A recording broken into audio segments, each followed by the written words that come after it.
ginnaaw bu ñu santaate yàlla julli ci sang-sang yi donc ñu ngi rafetlu aussi seen teewaay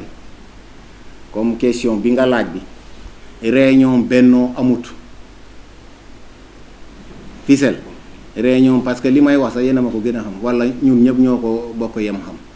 Fissel bu dee réunion bennoo day am man maa koy convoqué parce que parti bennoo yi ñu dem ba ñuy ne léegi majorité présidentielle élargie yàlla dafa def man mii may njiit li kon ñeneen mënuñu beru fale ñu nekk ci benn ruk ñu ne dañu woote réunion bennoo ba ñoom ñu fay jël ay décision yow mi wax nga ko gisoo fa URD gisoo fa PS gisoo fa leneen donc ñoom suñu nee bennoo lañu ñoo xam ban façon bennoo mais du bennoo bi nga xam ne ni boobu la adduna bi yépp xam boobu la président de la république jiite du boobu parce que Fissel fii yàlla dafa dem maa ko jiite kon suñu wootee ñoom ñoo xam lu ñu woote foofu parce que tey même suñu dajale woon xaalis ñu def seen kii ñu am seen candidat président samp ma candidat mais mënuñu tudd bennoo xam nga nee nañu jàng nañu xam nga dafa am lu nga xam ne nit ki loo bugg dara dañ ci tey def ndànk yenn yi jaru ko fii parce que président mooy tànn suñu nee tout sauf man kon ñemewuñu ma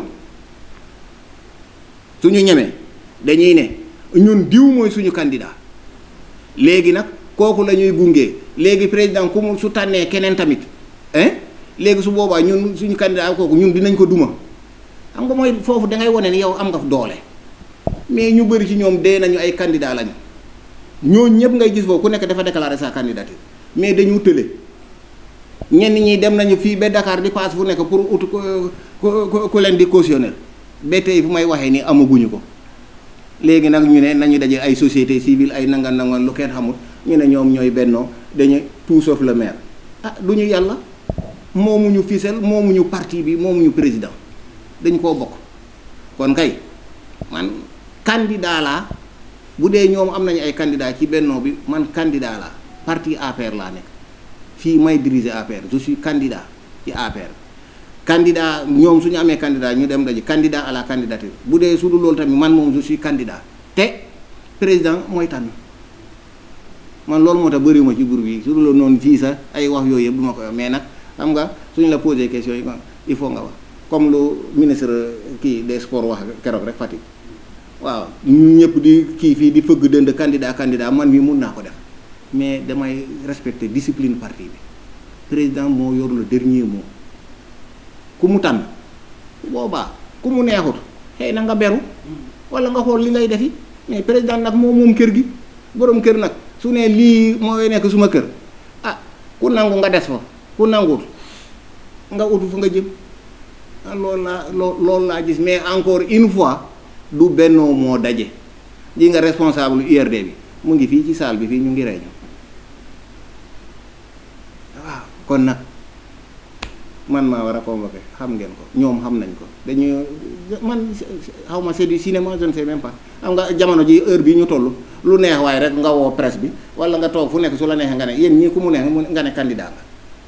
mais nag wiiri jaari daare rek xam nga politicien dafa am ñaar dafa am ku nga xam ne ni sa bopp moo la tax a jóg am na ñu nga xam ne askan bi moo leen tax a jóg ku askan bi tax a jóg nu mu métti dëgg bi rek ngay wax xam nga jox naa leen exemple wax mooy génnuñu ci biti de man ñeme naa village par village ngeen dem laajte village par village fii mairie Fissel bii fii grillage yaa ngi nii ci cour bi suñu génnee sax mun naa leen ko woon grillage la moo ko waroon maa ko muré nii soo leen génnee fii am na bâtiment bu ndaw bu fi nekk 3 pièces maa ko tabax pour les présidents de commission la équipé ko kon xam nga exemple bu ndaw boobu rek laa leen di jox defu fi dara léegi man defuma fi dara ñoom nañu wax lan lañu fi def diw defoo fi dara dangaa war a ne man lii laa fi def soo génnee fii dama la ne ci éducation nga dem ci santé nga dem ci wàllu ndox nga dem ñëw ci wàllu courant et cetera domaine bu nekk demal xool fii sans pour autant ngeen tàggoo ma de dugg leen ci dëkk bi c'est 28 villages ngeen dem xool dëkk bu nekk dëkk par dëkk ngeen dem xool chaque village soo demee dinañ la ne ginnaaw yàlla lii maire moo ko fi def dégg naa sax kenn koy ne santé bi defu fi dara poste santé Mbalamson ñun ñoo ko liggéeyante poste santé Mbafay ñun ñoo ko kii poste santé nangam mais xam nga dem te nga nekk conseil ñu toog fii yow nit ki di wax nii nga nekk conseil ñu toog fii ci conseil bi fii ñu délibéré ci budget yooyu ba ñuy exécuter yow nga ne keneen moo ko indi xam nga kon yow moto li nga doon yow nga nekk conseil nga ñëw fekkee conseil ñu élaborer budget bi ñu ne rubrique bi investissement bi ci lii lañ koy yóbbu ñu def ko ba nit ñi gis yow nga wëlbatiku nga ne déedéet keneen moo ko indi mais où sommes-nous parce que bugg a yàq deru nit rek wala bugg a ne da ngay falu poste santé Mbafay loolu presse bi sax ñëwoon ngeen bu ñu koy inauguré directeur yu mën léegi bi fa nekkoon bu njëkk bi mais wax na ko publiquement mu def discours bi Pape Kayre mii mu ngi nii rajo penc mi ba léegi mu ngi yor archive bi financement de 100 millions moo fa nekk su ne un monsieur Sané enseignant bu nekkoon fële ki may nuyoo passage kooku su ma bëgg suma kooku ñun sax bu ñuy bind yu mën même les documents sont là mun ngeen jaar secrétariat ñu woon leen yëpp courrier bu ñu bind yu mën ba ñu tontu mooy ne un Sané il sait pas ce qu'il dit le poste de santé de Mbalamson dañu ñëw ñu fekk ko à l'arrêt waxuñ ma maa ko commencé du début à la fin j'ai terminé les travaux ma équipé ko def fa lu ma fay def ba tey poste ba nga fa infirmier bi fa nekk maa ko recruter mairie fii maa koy fay ma dugal ko fonction publique locale maa koy fay soo demee poste tooko maag lu muy wax fonds PNDL yéen jàng ngeen xam nga ñun politiciens yi léeg-léeg dañuy yaakaar ni ñoo leen gën a jàng wala ñoo leen gën a xam fonds PNDL dafa am dëkk bu ko moom suñ ko indee ci commune conseil bi moo libre moom mooy ne fonds bi lii la fii lañ koy yóbbu fee lañ koy yóbbu équipe bu fi nekkoon dafa ne woon moom da koy yóbbu Mbafay day réfectionné ko mais man bu ma ñëwee fii fekkuma fi benn kayitu bu wane loolu amul benn kayitu bu firnde ni ñoom lii la ñu def mais même su amoon kayitu bu ko firnde sax ñun conseil bi bu ñu ñëwee on est libre mun nañu xool xaalis bi ñu ne ñun léegi xaalis bi déedéet lële ñun dindi nañ ko nii lañ koy teg nii lañ koy teg c'est le conseil qui a décidé bu ma proposé c'est le conseil qui a décidé que nañu tabax poste santé too ko mag fonds yi c'est vrai ancien président communauté rurale Antoine Diokel maa ngi koy nuyu di ko sant di ko jox wàccuwaayam ñoom ñoo liggéeyante fonds yi fii lañ leen fekk mais orientation fonds yi loolu fii la ñun la suñu équipe bi donc kon poste bi ñalee ñoo indi xaalis bi mais ñun ñoo ko construire parce que ñun suñu waxutoon loolu poste bi duñ ko construire kon nañu man nu may politique même su may dee sax damay wax dëgg bi parce que ëllëg damay rendre compte surtout magum jëmm nga am ay sët di raconter lu nekkut c'est grave ngir politique te xamoo ndax di nga ko fekke wala doo ko fekke nañu wax dëgg bi ñoom ñëpp encore une fois c'est des mécontents parce que xam nga le problème de ficelle c'est quoi dañu leen ko waxu mais yéen ñii xam ngeen ko xam nga monsieur Ba OS moo ko indi ficelle en octobre 2006 ñëw fii di jàngale yàlla def na mu nekk maire waaw ñun ñuy juddoo fii yaroo fii màggee fii ñun mënuñu ko def loolu dee rek mais dinañ ko nekk mais nañu xaar ku mu dem jot rek di nga ko nekk mais c'est pas comme ça soo buggee ficelle nga ne ficelle ngay jëmale kanam bur xaal ba élection yow am na lu la yàlla cëral jàng nga ba nga am ay diplôme mais ligganteel ay projet nga indi maire du ne déedéet ligganteel nga indi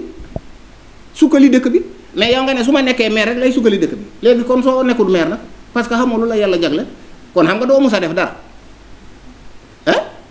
ci ñoom am nañu adjoint maire bu ci nekk bureau baa ngi nii am indemnité chaque fin du mois nañu wax ban projet la fi indi nañu wax ban projet la fi indi bu ñu fi nekkee ba léegi te chaque fin du mois man may signé indemnité kon waaw léegi nag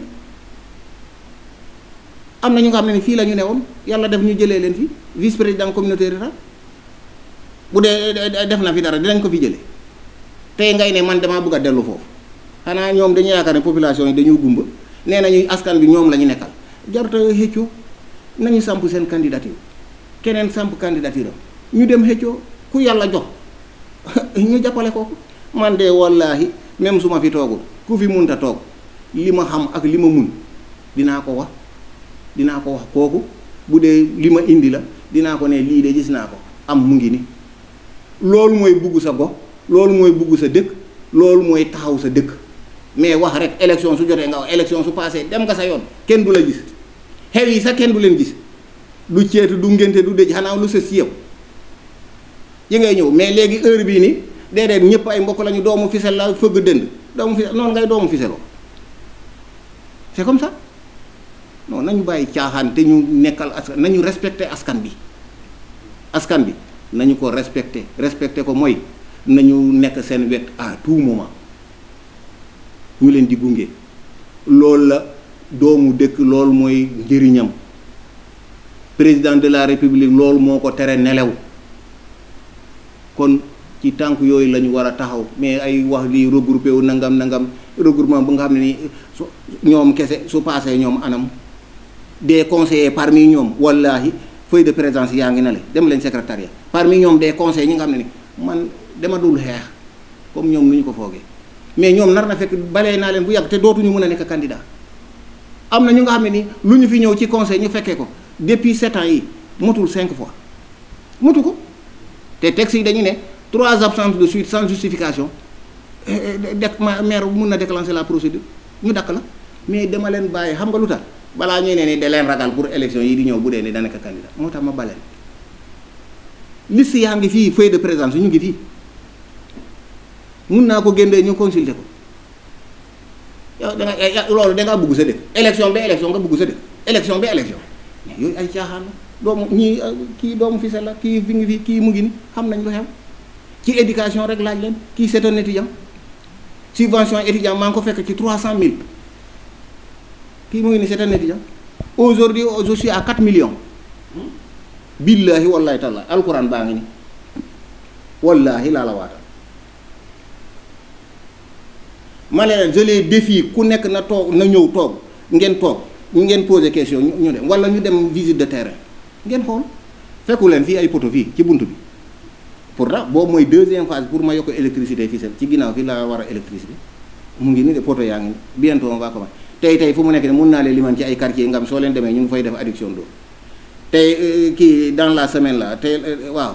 au plus tard lundi damay lancer adduction d'eau bu nga xam ne c'est plus de 100 millions ARD indi nañu dossier bi moom laa war a lancer pour ñu def adduction d'eau yeneen villages yi dañuy densifier yeneen yi dañu koy raccorder directement parce que y a aucune kii borne fontaine benn tuyau dugg fa waaw te conseil bi moo ko voté fii de c'est des réalités mu ngi fi budget baa ngi nii suma sax mun naa leen génne ngeen lire donc suñu ne defu fi dara bu dee man def ma dara ñooñu conseiller ñi bokk foofu defuñu dara kon amuñu place c'est que dañuy wax mais duñu contrôler lu ñuy wax yow nga nekk conseiller ñenn ñi conseil lañ ñenn ñi kenn ki adjoint au maire léegi soo leen nee maire defu fi dara te ñoom ñooy ànd liggéey bi ñoom ñooy décider ci conseil bi ñooy voter budget bi léegi dara su fi nekkoon kon ñoom ils sont comptables su bonee maire kese la su baaxee ñun ñëpp la hein donc ñoom ils sont comptables en tant que conseiller kon ñoom defuñu fi dara kon amuñu place sax pour di woote sax dina candidature amuñu ko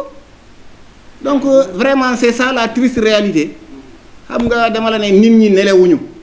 nit ñi léegi yeewu nañu xam nañu lu nekk xam nañu kan mooy kan donc bés bi su jotee hein dina leer président kenn mënu ko ne doo tànn diw di président c'est la personne la mieux informée dañu yaakaar ni le bruit la heure bii ni day yëngal président moom xam na il suit toutes les collectivités territoriales au jour le jour il sait ce qui se passe du tey ngay jël bruit jël ay micro takk di wër partout wala c'est pas ça non loolu passé na tey ci dëgg bi la ñuy taxaw te dëgg bi démb moo indi dëgg tey c'est ça donc franchement lii la amoon lu ñu fay wax lii yëpp ñoom la engagé mais la population est là encore une fois du Benno yéen a ma gën a xam mbir mi sax je suis le coordonnateur local du Benno kon ñoom ñu woote réunion ñuy ne Benno yéeguma y a de ces partis ñu nga xam ne ñu ngi fi depuis ci coosaan ñu ngi ci Benno bi am na parti yi nga xam ne dañuy ñëw sax fekk URD ñuy Benno fi ba pare ñuy ne Benno bi moo woote